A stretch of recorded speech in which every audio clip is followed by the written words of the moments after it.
Eh bien, chers frères, à l'occasion de cette solennité de Sainte Jeanne d'Arc, il est bon de se rappeler, je dirais, de se marteler l'esprit que le niveau d'une civilisation correspond au niveau spirituel de la femme.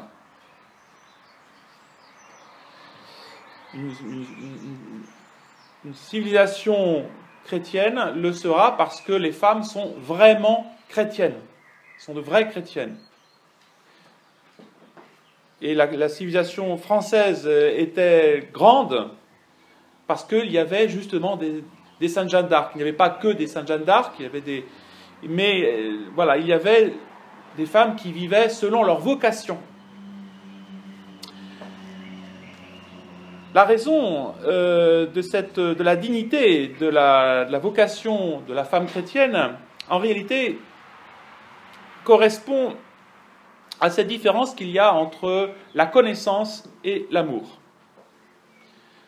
L'homme est plus rationnel que la femme, je ne vous apprends rien, mais il y a quelque chose de supérieur dans la vocation de la femme, en ce sens que la connaissance, quand nous connaissons quelque chose, en quelque sorte, nous l'abaissons au niveau de notre intelligence. Quand on veut enseigner, par exemple, aux enfants des choses élevées, on va adapter à leur petite intelligence des vérités très élevées. On va réduire, en quelque sorte, la réalité à leur intelligence. Tandis que pour l'amour, c'est l'inverse. L'amour nous demande de sortir de nous-mêmes, en quelque sorte, de nous élever vers l'objet que nous aimons. En ce sens, vous voyez, l'amour est plus élevé que l'intelligence. En ce sens. Par exemple, quand nous aimons une langue étrangère, nous devons accepter sa grammaire, son orthographe, le sens des mots. En ce sens, vous voyez, la femme chrétienne, dans le sens où elle incarne justement plus l'amour que la raison, a une vocation qui est supérieure à celle de l'homme, en ce sens. Alors, c'est l'occasion justement de nous rappeler ce matin qu'il y a, au fond, 3 types de femmes qui maintiennent la civilisation chrétienne. Puissiez-vous vous retrouver dans une de ces catégories. La première, ce sont les femmes qui correspondent à leur vocation dans l'ordre social. Et là, Sainte Jeanne d'Arc, évidemment, en est l'archétype.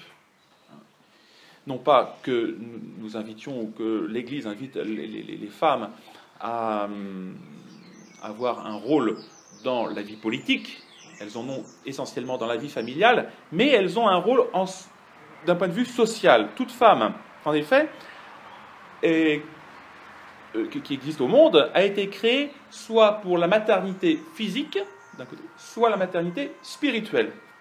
C'est la vocation féminine. Et une femme est heureuse quand elle a l'occasion de se montrer féminine. Parce que, justement, cela correspond à sa vocation.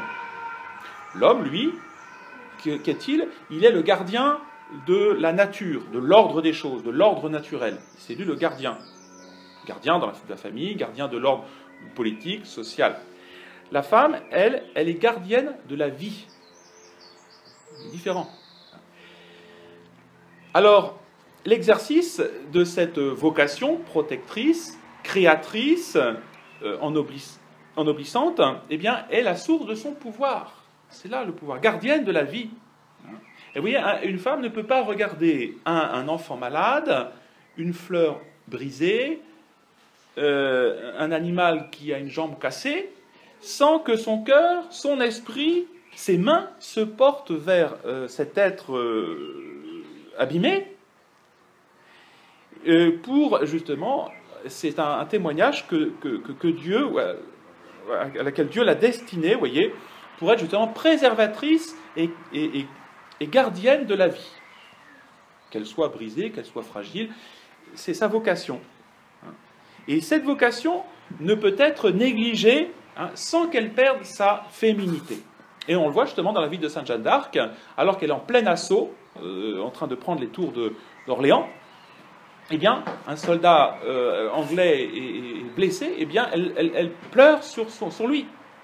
On retrouve ça. Là, on retrouve justement sa vocation féminine. Et donc, si pendant des heures de travail, quelle qu'elle soit, que ça soit à l'extérieur du foyer ou dans le foyer, si une femme n'a pas l'occasion de manifester ses qualités féminines, de tendresse, de courtoisie, de douceur, elle ne sera pas normale. Il y a raison pour laquelle certains états de vie ne peuvent pas correspondre à sa vocation féminine. Par exemple, une vocation militaire. Pas possible. Par contre, certaines vocations peuvent lui correspondre, comme la vocation d'infirmière, comme une vocation d'enseignante, comme une vocation, un rôle social, mais qui va correspondre justement à ses qualités féminines de gardienne, préservatrice de la vie. Voilà. Et donc, dans l'ordre social aussi, la femme, ce premier type de femme, oui, est appelée à tempérer la justice des hommes, ou de l'homme, par l'amour, en présentant les circonstances atténuantes. Donc la vocation de la femme, c'est aussi, dans l'ordre social, c'est cette clémence, l'image de cette clémence. Et on le voit chez Sainte Jeanne d'Arc aussi. Cette clémence à l'égard même de l'anglais, il fallait le bouter hors de France, mais avec toute, je dirais, la délicatesse possible. L'énergie, bien sûr, d'un côté, militaire, mais en même temps la délicatesse possible. Le second type de femme, dans lequel peut-être beaucoup d'entre vous, j'espère, vous retrouvez, eh bien, c'est qui ne manque pas à sa vocation, c'est celle qui se manifeste justement par sa maternité physique, la mère de famille. Et en ce sens, on pourrait dire que la mère, la femme, elle est porteuse des dons de Dieu.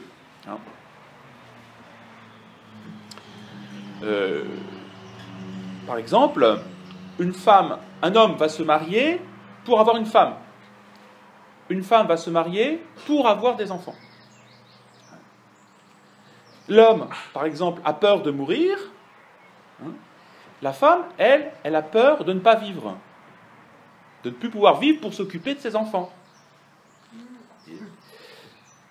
Et donc, après cette maternité, qui est un aspect essentiel de la vocation féminine, maternité physique, ça ne suffit pas d'avoir des enfants.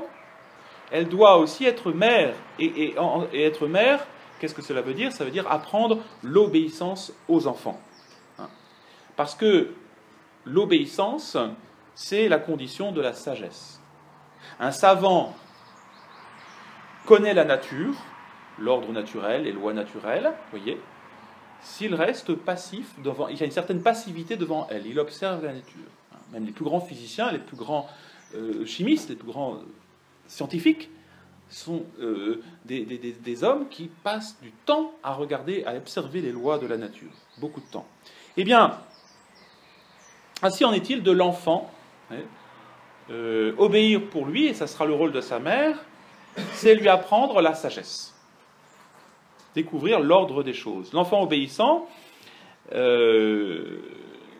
qui a appris cet esprit d'obéissance dans le cadre familial, va se préparer plus tard, par cette sagesse acquise, à une plus grande perfection. Et si les parents, et spécialement la mère, eh bien, abdiquent cette responsabilité qui est prenante, qui est instant après instant, amener les enfants à se couler justement dans cet ordre familial, dans cet ordre, cette vie, la vie humaine et chrétienne. Alors par le cœur, bien sûr. Eh bien alors qui va s'en occuper? Si ce n'est pas la mère, si c'est pas dans le foyer, eh bien ce sera l'État socialiste, l'État maçonnique qui s'en chargera, qui se chargera de l'éducation, qui se chargera d'inculquer une autre notion d'obéissance aux enfants, où l'homme sera le centre de toute chose. Et donc, ce qui se passe actuellement, le socialisme d'État, l'État omnipotent actuellement qui veut s'occuper des affaires, s'occuper de l'éducation des enfants de 0, je dirais, à 20 ans, eh bien, vient justement de l'abandon, de la défaillance de l'autorité paternelle, bien sûr, mais aussi maternelle, hein, familiale. Et pour Sainte Jeanne d'Arc, vous voyez, que voit-on chez elle? Justement, on voit elle a sa vocation extraordinaire, cette vocation surnaturelle à laquelle Dieu l'a destinée. Elle s'est enracinée comme un grain de blé, vous voyez, en terre, dans la terre féconde d'une vie familiale solide. On n'a pas aujourd'hui des vocations sacerdotales, religieuses, des vocations destinées à de grandes choses, s'il n'y a pas d'abord une mère par derrière. Une mère chrétienne qui a vraiment enraciné l'enfant dans la sagesse, dans l'obéissance, dans la sagesse. Relisons la vie de Sainte Jeanne d'Arc, l'enfance de Sainte Jeanne d'Arc. Elle est en tout point admirable, une obéissance extraordinaire, une sagesse d'enfant extraordinaire. Hein. C'est le deuxième type de femme. Et le troisième type de femme, celle qui ne fait pas échec à la civilisation chrétienne, eh bien, c'est celle qui va conserver l'idéal de pureté, hein, et la consécration par la vie d'une vie virginale, une vie religieuse. Voilà. Et cette virginité, consacrée, eh bien, c'est le sommet de l'amour. Hein, c'est le sommet. Le monde comprend qu'une jeune femme eh bien, aime un cœur humain pendant toute une vie. On comprend, mais beaucoup, et même parmi les chrétiens, on peine à comprendre eh bien, qu'une demoiselle puisse donner son cœur pour toujours à notre Seigneur Jésus-Christ, de façon absolue et sans retour. Et pourtant, ce type d'âme, qui est celle de Sainte Jeanne d'Arc, justement, qu'est-il resté simplement quand elle a été brûlée par le feu? Il n'est resté qu'un seul organe, son cœur, parce que son cœur appartenait à notre Seigneur Jésus-Christ. Eh bien, ce type d'âme est le plus efficace pour la civilisation chrétienne. Sainte Jeanne d'Arc, on voit le bien qu'elle a fait par cette consécration virginale, cette consécration à notre Seigneur. Voilà ce type d'âme qu'il nous faut admirer, imiter. Et ces trois types de femmes, eh bien, nous les retrouvons en fait au pied de la croix. Nous les retrouvons au pied de la croix. Hein. Marie-Madeleine, tout d'abord, hein, c'est ce modèle de femme qui, par sa pénitence publique, eh bien, et son amour de notre Seigneur, a eu un rayonnement social extraordinaire, a converti le sud de la France. Eh bien, Sainte Jeanne aussi. Hein.